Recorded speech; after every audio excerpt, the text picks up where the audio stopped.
Okay, so today I'd like to talk a little bit about working with CV and aleph, and the project that I've chosen to do is an envelope generator. First, I'd like to talk about envelope generators a little bit. What they are in the target module that I've kind of chosen as a goal to aim for in terms of functionality. Then I'd like to talk a little bit about working with CV and aleph. Next, I'd like to show the example code that I borrowed from, heavily, in order to implement an EG in aleph. After that, I'd like to show the code for my EG. dax-env.c, talk a little bit about B's patch info, and finally I'd like to do a demo. Okay, so I guess the first thing to do is talk about what an envelope generator is. On Learning Modular, we have this really great definition, where it talks about an envelope generator creating a voltage that typically rises from 0 volts to some maximum level and back down again. You can control how long the process takes, usually in various stages. In our case, an attack stage that rises from 0 to max, and a decay stage that starts at max and falls back to 0. Basically, while it is ramping up and fully opened, if you have it connected into a VCA or VCF, you will hear sound as it's ramping up and ramping back down. It's a very interesting effect that I use a lot, and I'm sure a lot of other people do too. In terms of a target from a functionality standpoint, I thought that the ALM Pip Slope provided a good model. The envelope generator I made, or adapted, is actually a little less complex than this, but retains much of the basic functionality. Okay, so the next thing that we need to do is talk about working with CV and aleph. Up until now, we've mostly been working with audio and using the mix.c template to build stuff. Figuring out mix.c was not too difficult because we kind of had our traditional ins and outs, and it was relatively easy to figure out what the parts were doing in relation to each other. With CV, it was a bit more difficult for me to get started, and it's something that actually took me a while to figure out. I understand why CV works the way it does in aleph, but I guess I had some questions about what was possible, and how to change the code to get the effect I wanted without any adverse effects, and this is something I will talk a bit more about in a minute. Okay, so let's have a look at the CV template module in aleph, or the one that I used for a template. I guess I could have used mix.c too, but dax.c is even more simplified and just focuses on CV.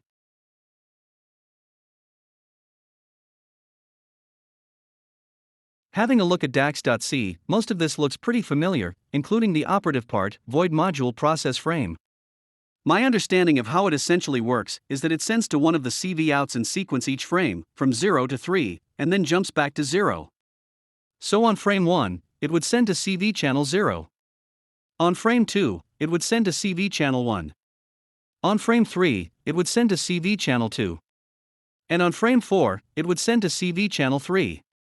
And then on frame 5, it would loop back around and send to CV channel 0 again. This is great and a totally understandable strategy to save processor power and prevent odd issues from occurring, especially when trying to handle CV and audio at the same time. It made it a bit difficult for me in this case, because I only wanted to work with CV, and I wanted to manipulate one of the CV outs, 0 in this case, independently of the others. While I'm sure that there is a better or an actual sort of production level way to do this, maybe like nested conditional or switch case inside the main conditional in the original code, I've run into some difficulty with programming workarounds before, so the solution that I ended up coming up with after kind of banging rocks together for a little while was the solution that I implemented in a local test copy of dax.c that I saved as dax-test.c. Basically, I figured out that, and I just implemented a simple kind of Boolean switch in the code to test it. There is no need to only update one CV out per frame. You can bypass the conditional routing code in the original dax.c example, and you can actually just send to a specified output using the CV update function. It worked to do it this way, but even though it worked, I was sure that monome and the original contributors that created the original code had a reason for writing it the way they did, and I was wondering, even though I didn't notice any issues with aleph or functionality, if using the workaround I came up with was a bad idea or not.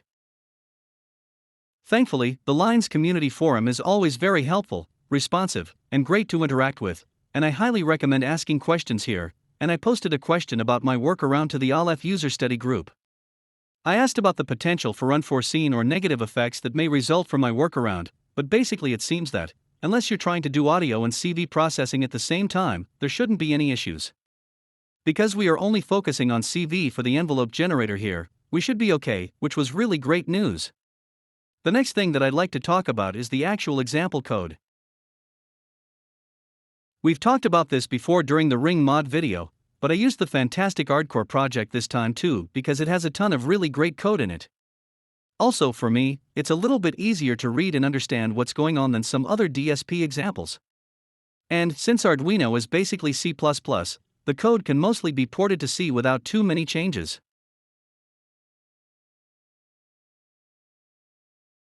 The functionality that we want is down here. The Ardcore code provides all the functionality to create an envelope generator from start to finish, including adjusting rise and fall time. They're dealing with trigger outputs over the digital pins, but I'm not doing that, so I just kind of ignored code related to that, but basically implemented all the other parts of the code as they appear in the Ardcore example.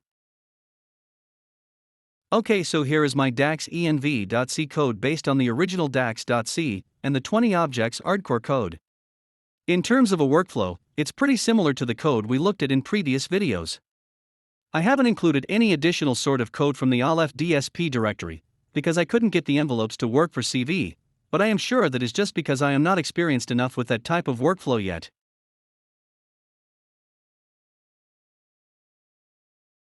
Looking at the variables, I guess I'm not going to talk too much about them other than to say that I basically just used the names from the Ardcore code to make it easy to troubleshoot and compare functionality.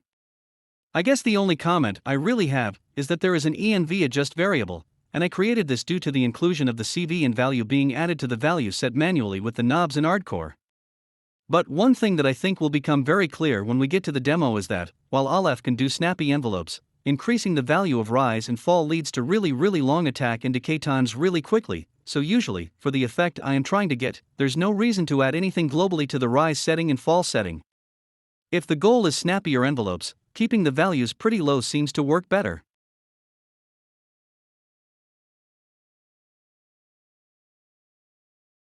So again, inspecting the code, it becomes really obvious how much of it comes directly from Ardcore, and the only real changes involve enabling control of rise and fall with Bs instead of the Ardcore's analog knobs and ins.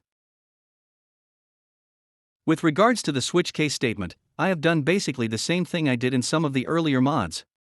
Instead of actually doing the processing within the switch case statement, we just kind of have handoff variables with the same names to control the parameters we want with Bs. In terms of functionality in practice, because I do have an Ardcore, I was able to compare it, and the code functions in a very similar way across both platforms. The biggest difference was the length of attack and decay times possible with aleph, which is actually really cool, especially for attack. Having an effect that happens a really long time after the initial trigger can lead to some really interesting results, which is something that I haven't often seen in terms of these kind of modules. The implementation on aleph has definitely got its own personality for sure. The next thing that I want to do is look at the actual Bs patch info. Our envelope generator has both a looping and one-shot trigger mode. In terms of flow for looping, basically, switch 1 is set to toggle, so it will turn on the metronome, which activates another toggle, which hits the CV switch, which is a Boolean switch, and then you can adjust rise setting and fall setting, and the envelope is routed to CV0 out. You could also trigger an instance of the envelope manually using switch 2. Or you could use both of them in combination with each other, which also can be interesting. In terms of the DSP module that we're using, it's DAX-env.c, which is the one that we just looked at. The code is available in the aleph working repository of my GitHub page, and includes all of the project files. And then we have our output routing and input routing. Routing for this patch is a lot less intense than it was for the mute switch or the sequential switch patch. The last thing I would like to do is a quick demo. I did set some pretty long attacks, and I really like the results. Thank you for watching.